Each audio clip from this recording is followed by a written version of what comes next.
आजच्या प्रयोगाचे नाव आहे बीज अंकुरणाचा अभ्यास.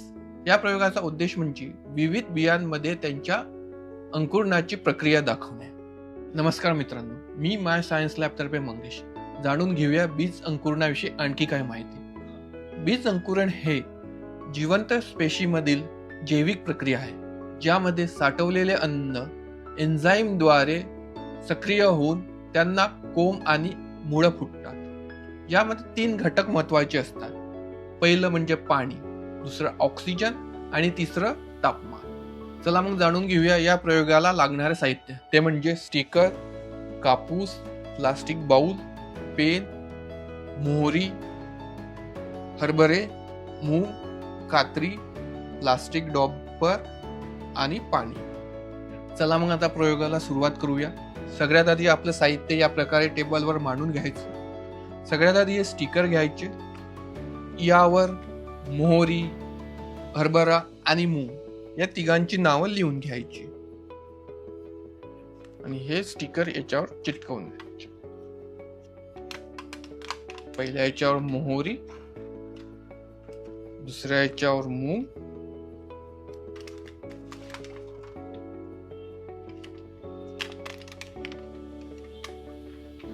तिसऱ्या याच्यावर हरभरा.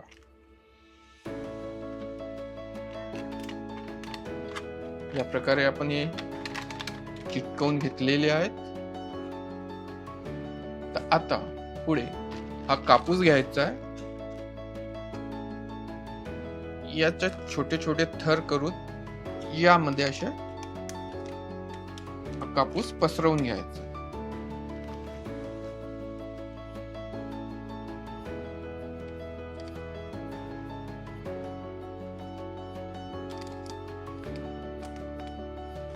त्यामध्ये ज्यामध्ये मोहरी लिहिलाय त्यामध्ये आपण मोहरी टाकूया. ज्यामध्ये हरभरे लिहिले आहेत त्याच्यावर हरभरा टाकूया.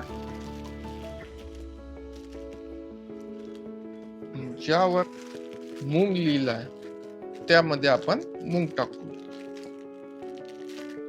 यानंतर ड्रॉपरने याच्यावर थोडं थोडं पाणी घालूया. पाण्याचा छिडकाव करूया.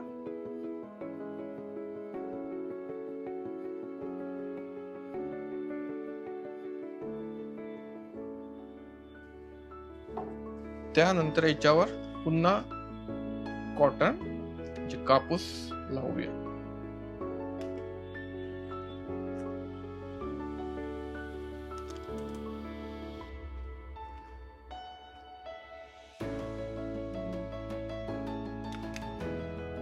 पुन्हा याच्यावर पाण्याचा छिडकाव करू.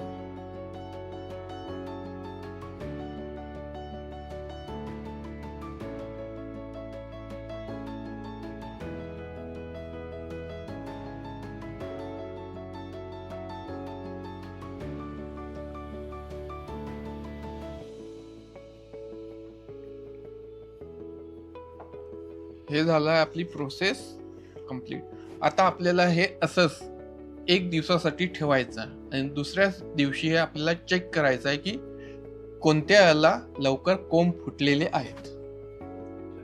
चला मग आता याचं थोडंसं निरीक्षण करूया आपण. याला 24 तास झालेले आहे. मुंगाला बघा अंकुर फुटलेले आहेत, कारण मुंगाला अंकुर फुटायला कमी वेळ लागतो. उन्हाळ्याला जास्तीत जास्त अंकुर फुटलेले आहे. त्यानंतर हा हरभऱ्याला अंकुर फुटायला वेळ लागतो, म्हणून याच्या कमी दाण्यांना अंकुर फुटलेले आहे. त्यानंतर आहे आपली मोहरीला सुद्धा अंकुर फुटलेले आहे. हिला सुद्धा कमी वेळ लागतो, त्यामुळे याला जास्तीत जास्त बियांना अंकुर फुटलेले आहे. मोहरी, हरभरा आणि हे मूग. या प्रक्रियेद्वारे आपण काय शिकलो? सगळ्यात आधी शिकलो की बीज अंकुरण्याची प्रक्रिया.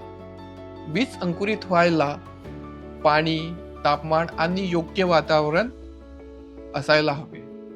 आता जाणून घेऊया याचे उपयोग. पहिला आहे अनुसंधानमध्ये, जिथे वेगवेगळ्या बियाण्यांची रिसर्च किंवा अनुसंधान केले जाते वेगवेगळ्या प्रयोगासाठी.